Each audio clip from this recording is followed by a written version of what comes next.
अब हम किसके बारे में बात करेंगे? एक्वा रेजिया के बारे में बात करेंगे। देखो एक्वा रेजिया क्या होता है आपका, एक बात याद रखना, जब आप सांद्र HNO3 हाँ और सांद्र HCl को मिला लेते हैं, किसे किसे मिला लेते हैं? सांद्र HNO3 मतलब सांद्र नाइट्रिक अम्ल और सांद्र हाइड्रोक्लोरिक अम्ल को मिला लेते हैं, तो आपका क्या प्राप्त हो जाता है? एक्वा रेजिया प्राप्त हो जाता है।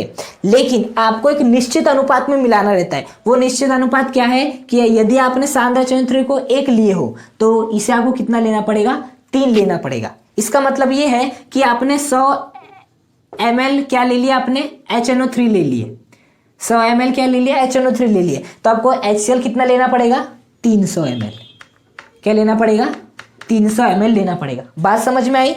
हाँ, यदि हमने HNO3 को 1 लिए तो उसका तिगुना क्या लेना पड़ेगा? हमें HCl को लेना पड़ेगा। यदि 100 ml हमने HNO3 लिए तो 300 ml क्या लेना पड़ेगा? HCl लेना पड़ेगा। तो जब आप सांद्र HNO3 और सांद्र HCl को 1:3 के रेशियो में मिलाते हैं तो आपका क्या बन जाता है? एक्वा रेजिया बन जाता है। क्या बन जाता है? एक्वा रेजिया बन जाता है। हाँ, इसे और एक कहा जाता है, इसे कहा जाता है अम्लराज। क्या कहा जाता है? इसे अम्लराज कहा जाता है। अम्लों का राजा नहीं कहा जाता, अम्लराज कहा जाता है। क्या कहा जाता? अम्लों का राजा तो सल्फ्यूरिक अम्ल है। हाँ, ये क्या है? इसे अम्लराज भी कहा जाता है। इसे और एक नाम कहा जाता है और वो है आपका रॉयल वाटर। अब बात आती है, इसको इतना सारा नाम देने की जरूरत क्या थी, है ना? एक्वा रेजिया बहुत हो गया, अम्लराज चलो ये भी हो गया, रॉयल वाटर, इतने सारे नाम देने की जरूरत क्या थी? तो देखो एक घटना सुनाता, और ये घटना कब की है? जब साइंस उतनी डेवलप नहीं हुई थी, मतलब साइंस का ज्ञान बहुत ही कम लोगों को था। तो देखो क्या होता था, गांवों में महिलाएं रहती थी और वो महिलाओं के पास क्या रहते थे? सोने चांदी के आभूषण रहते थे। अब वो मतलब उनमें दाग लग जाते थे तो उन्हें साफ करना पड़ता था। हाँ, तो उनके गांवों में कुछ लोग आते थे और वो क्या कर देते? वो साफ कर देते थे। पूरी तरह से चमक जाता था आपका क्या? सोना चांदी चमक जाता था। तो वो लोग आते थे, महिला लोग आती थी, अपने सोना चांदी देते थे। वो लोग जो सोना चांदी था लेते थे, उन्हें एक विशेष प्रकार के पानी में डुबाते थे और वो साफ हो जाता था और वो महिला को दे देते थे और महिलाएं उन्हें पैसे दे देते इस बात के लिए। हाँ, बात समझ में आई? अब ये एक प्रकार से वो लोग उनके साथ फ्रॉड करते थे। अब वो कैसे फ्रॉड करते थे यहां पर समझो। हाँ, देखो क्या होता है, जब आप सांद्र HNO3 और सांद्र HCl को इस अनुपात में मिलाते हो 1:3 के अनुपात में, तो देखो होता क्या आपका, ये क्या ले लिया आपने? सांद्र HNO3 और क्या ले लिया आपने? सांद्र HCl, और इसे आपने किस अनुपात में लिए हो? इसे आपने लिए 1:3 अनुपात में। तो देखना यहाँ पर अभिक्रिया होती है और अभिक्रिया के दौरान पता है क्या मुक्त होती है? आपकी परमाणविक क्लोरीन उत्पन्न होती है। क्या होती है? परमाणविक क्लोरीन। और ये जो परमाणविक क्लोरीन होती है अत्यधिक क्रियाशील होती है। क्या होती है? अत्यधिक क्रियाशील होती है। साथ ही साथ यहाँ पर आपका NOCl बनता है। क्या बनता है? आपका NOCl बनता है। साथ ही साथ यहाँ पर आपका क्या बनता है? जल भी बनता है। हाँ, याद रखना है, जो NOCl है ना उसे कहते हैं टिल्डन अभिकर्मक। क्या कहते हैं इसे? हम टिल्डन। एग्जाम में ना ऐसी चीजें पूछते हैं, इस चैप्टर से इसी प्रकार क्वेश्चन आते हैं। टिल्डन अभिकर्मक क्या है? तो अब वहां पर आपको लिखना रहता है, ये जो है ना आपका NOCl, इसे क्या कहते हैं? आपका टिल्डन अभिकर्मक। हाँ, तो देखो यहाँ पर टिल्डन अभिकर्मक खास नहीं, खास ये है परमाणविक क्लोरीन। अभी देखना यहाँ पर जो परमाणविक क्लोरीन बनी है ना, हाँ, ये जो परमाणु क्लोरीन है अत्यधिक क्रियाशील होती है, किसी से भी क्रिया करने को देखती है। तो आपकी 3 धातुएं होती है, एक होती है आपकी सोना, हाँ, एक होती है आपकी चांदी और एक होती है आपकी मतलब इसी के समान अमूल्यवान धातु होती है।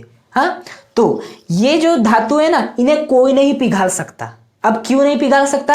क्योंकि ये किसी के साथ अभिक्रिया नहीं करती। लेकिन इस दुनिया में जब हम सांद्र HNO3 और सांद्र HCl को एक निश्चित अनुपात में मिलाते हैं, और वो अनुपात क्या है? 1:3, तो ये लोग परमाणुविक क्लोरीन उत्पन्न करते हैं। और ये जो परमाणुविक क्लोरीन होती है वो अत्यधिक क्या होती है? सक्रिय होती है, अत्यधिक सक्रिय होती है। और ये वाली अब किन से अभिक्रिया कर लेती है? सोना चांदी से अभिक्रिया कर लेती है। और सोना चांदी से अभिक्रिया कर लेगी मतलब इन दोनों को ये क्या कर लेगी?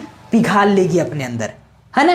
तो मैंने अभी आपको बताया था ना कहानी कि उसमें आते थे, एक पानी लाते थे, पानी में डुबोते थे, तो वास्तव में उसे साफ नहीं करते थे, वो लोग सोना चांदी का सफाया करके ले जाते थे। वो लोग आते थे, जो सोना चांदी मिलता था उसे इसी रॉयल वाटर में क्या करते थे? डुबाते थे।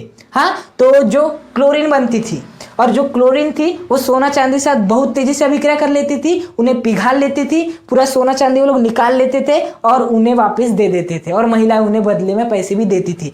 तो वो लोग साफ सफाई नहीं करते थे, वो सफाया करते थे। किसका सफाया करते थे? सोना चांदी का सफाया करते थे। जब साइंस बहुत अधिक डेवलप हुई, जब साइंस का सभी को पता चला, तब जाके पता चला कि वो लोग फ्रॉड करते थे, है ना।